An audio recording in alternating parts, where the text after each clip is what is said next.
اعوذ باللہ من الشیطان الرجیم بسم اللہ الرحمن الرحیم نحمدہ ونصلی ونسلم علی رسولہ الکریم اما بعد فاعوذ باللہ من الشیطان الرجیم بسم اللہ الرحمن الرحیم۔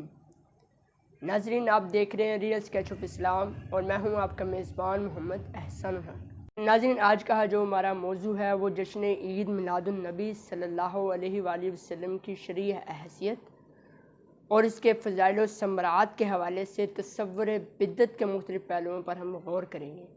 آج ہم بدعت کے کنسیپٹ کو سمجھیں گے۔ اس خود ساختہ تصور کو قرآن و حدیث کی روشنی میں پرکھا جائے گا اور کتاب و سنت کے واضح دلائل سے ثابت کیا جائے گا۔ ناظرین، بدعت کا لغوی معنی کیا ہے؟ آج ہم بدعت کا لغوی معنی سمجھتے ہیں۔ بدعت کا لفظ بدا سے نکلا ہے۔ اس کا لغوی معنی کسی سابقہ مثال کے بغیر کوئی نئی چیز ایجاد کرنا اور بنانا۔ حافظ ابن حجر عسقلانی بدعت کا لغوی مفہوم بیان کرتے ہیں۔ وہ بدعت کے مفہوم کس طرح بیان کرتے ہیں؟ وہ کہتے ہیں کہ اصل بدعت یہ ہے کہ اسے بغیر کسی سابقہ نمونہ کے ایجاد کیا گیا ہو۔ اب جو معنی ہے بدعت کے، اس کو قرآن حکیم کے حوالے سے دیکھ لیتے ہیں کہ قرآن مجید میں اس کے حوالے سے کیا ہے۔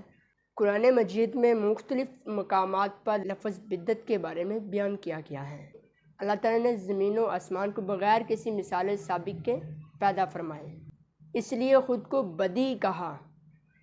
فرمایا بدیع السماوات والارض وَإِذَا قَضَىٰ أَمْرًا فَإِنَّمَا يَقُولُ لَهُ كُن فَيَكُونُ۔ وہی آسمانوں اور زمین کو عدم سے وجود میں لانے والا ہے، اور جب وہ کسی چیز کے ایجاد کا فیصلہ فرما لیتا ہے تو پھر اس کو صرف یہی فرماتا ہے کہ تو ہو جا، پس وہ ہو جاتی ہے۔ دوسرے مقام پر قرآن مجید میں کیا ہے؟ بدیع السماوات والارض، وہی آسمانوں اور زمین کا موجد ہے، بنانے والا ہے۔ درج بالا آیات سے یہ ثابت ہوا کہ کائنات کی ارضی و سماوی تخلیق کا ہر نیا مرحلہ بدعت ہے، اور اسے عدم سے وجود میں لانے والی ذات باری تعالیٰ بدیع ہے۔